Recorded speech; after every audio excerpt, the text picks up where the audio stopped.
അഴിമതി തന്നെ മുന്നിൽ നിർത്തിക്കൊണ്ട് ആരോപണവുമായി ആഞ്ഞടിക്കാൻ പ്രതിപക്ഷം നിൽക്കുമ്പോൾ മറ്റൊരായുധം പ്രതിപക്ഷത്തിന്റെ കയ്യിലുള്ളത് ഇന്നലെ പുറത്തുവന്ന CAG റിപ്പോർട്ട്. PPE കിറ്റ് അമിത വിലയ്ക്ക് വാങ്ങി എന്ന് ഉന്നയിക്കപ്പെടുന്ന CAG റിപ്പോർട്ട് കൂടിയാണ്. കോവിഡ് കൊള്ളയാണ് നടന്നത്. ആ തരത്തിൽ ഉന്നയിച്ച എല്ലാ ആരോപണങ്ങളും, പ്രതിപക്ഷം മുന്നിൽ കൊണ്ടുവന്ന എല്ലാ ആരോപണങ്ങളും സ്ഥിരീകരിക്കപ്പെട്ടിരിക്കുകയാണ് എന്നുകൂടി പ്രതിപക്ഷ നേതാക്കൾ മാറി മാറി പറഞ്ഞുകൊണ്ടിരിക്കുന്ന സാഹചര്യം. രമേശ് ചെന്നിത്തല പറഞ്ഞിരിക്കുന്നത് PPE കിറ്റ് വാങ്ങിയതിൽ വൻ അഴിമതി നടന്നിരുന്നു എന്നാണ്. കോവിഡ് കാലത്ത് നടന്ന തീവെട്ടിക്കൊള്ള, അതാണ് CAG റിപ്പോർട്ടിലൂടെ പുറത്തു വന്നത്. പുര കത്തുമ്പോൾ വാഴ വെട്ടുന്ന സമീപനമാണ് LDF ചെയ്തതെന്നും രമേശ് ചെന്നിത്തല കുറ്റപ്പെടുത്തി. വാക്കുകളിലെ 500 രൂപയ്ക്ക് കിട്ടുമായിരുന്ന PPE കിറ്റ് 1500 രൂപയ്ക്ക് വാങ്ങിയത് അഴിമതി അല്ലെങ്കിൽ മറ്റെന്താണ്?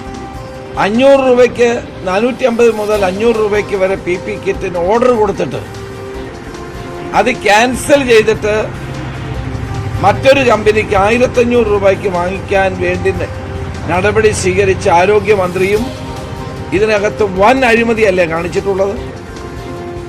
ആരോഗ്യമന്ത്രി പറയുന്ന മുഖ്യമന്ത്രി അറിഞ്ഞാണ് ചെയ്തത്. മുഖ്യമന്ത്രി അറിഞ്ഞ് ചെയ്താൽ അഴിമതി അല്ലാതാകുമോ? കോവിഡ് കാലത്ത് ഒര കത്തുമ്പോൾ വാഴ വെട്ടുന്ന സമീപനമാണ് ഇടതുമുന്നണി ഗവൺമെന്റ് ചെയ്തത്. ജനങ്ങളെ സഹായിക്കാൻ എന്ന വ്യാജേന ഇത്രയും വലിയ കൊള്ള നടത്തിയിട്ട് അതിനെ ന്യായീകരിക്കുകയാണ് ആരോഗ്യമന്ത്രി ചെയ്തുകൊണ്ടിരിക്കുന്നത്. വീണ്ടും VV അരുണിലേക്ക്. അരുൺ, PPE കിറ്റുമായി ബന്ധപ്പെട്ട് മുൻ ആരോഗ്യമന്ത്രി KK ശൈലജ, മുൻ ധനമന്ത്രി, ഇവർ ഒക്കെ അറിഞ്ഞുകൊണ്ട് നടന്ന അഴിമതി എന്ന തരത്തിലാണ് രമേശ് ചെന്നിത്തലയുടെ ഭാഗത്തു നിന്നുള്ള വിമർശനങ്ങൾ വരുന്നത്. ഈ കോവിഡ് കൊള്ളയാണ് നടന്നത് എന്ന് പറയുമ്പോഴും ലക്ഷ്യമിടുന്നത് എവിടേക്കാണ്? KK ശൈലജ ടീച്ചറിലേക്ക്, മുൻ മന്ത്രി തോമസ് ഐസക്കിലേക്ക് എന്ന രീതിയിൽ മാത്രമാണോ, അതോ ആരോപണത്തിന് മുഖ്യമന്ത്രി പിണറായി വിജയനിലേക്കൂടെ വരുന്ന രീതിയിലേക്ക് പ്രതിപക്ഷം അത് ഉദ്ദേശിക്കുന്നുണ്ടോ?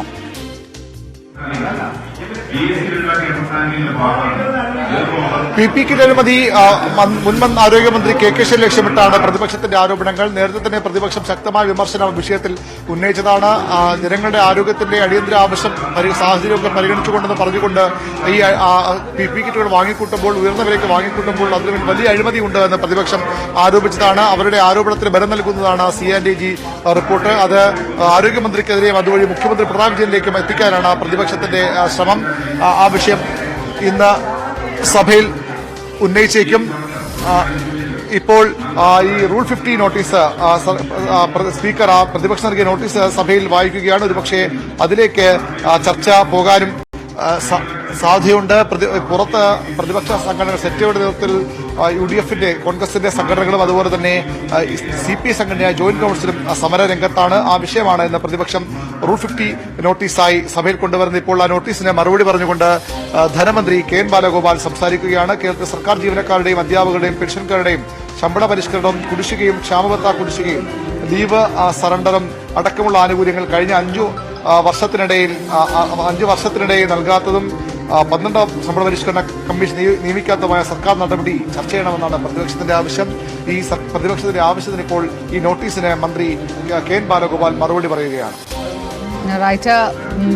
നിയമസഭയിൽ വിവിധ വിഷയങ്ങൾ ഉന്നയിക്കപ്പെട്ടുകൊണ്ട് പ്രതിപക്ഷം നടത്തുന്ന വിമർശനങ്ങൾ ഏത് തരത്തിലാണ് സർക്കാർ ഇത് പ്രതിരോധിക്കുക എന്നുള്ളത് ഒരു വശത്ത്, അതിനിടയിൽ പണിമുടക്കുമായി ബന്ധപ്പെട്ട് റൂൾ 50 നോട്ടീസ് നൽകുകയും ചെയ്തിരിക്കുന്നു.